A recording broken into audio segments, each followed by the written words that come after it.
Panibagong adventure, Sagada. Yan, andito tayo ngayon sa Sagada at subukan nating pasyalin ang bulubunduking lugar ng Sagada. Kahit na medyo mahirap maglakad, pero kakayanin. Pag ginusto mo naman, talagang kakayanin mo, di ba? Yan ang dapat nating gawin. Yan. Pakitutok na lang. Hingi na lang ako ng frame pag video mo na lang. Sige po. Next post po. Sige po.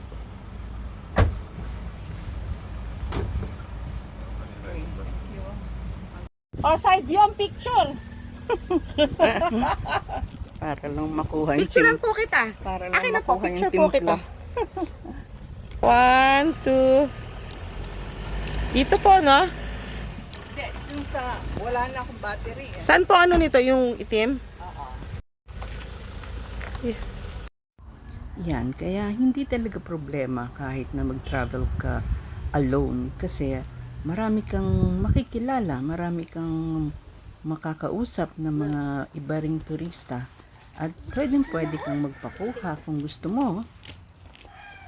Right now, nandito ako ngayon sa likuran nung may Timpla bus. Maganda pala rito. Maganda ang view, maganda ang tanawin at talaga namang ibang-iba dito sa Manila. Talagang free as a bird ka pag nandun ka sa lugar na to. Kaya ano pa nga ba ang gagawin?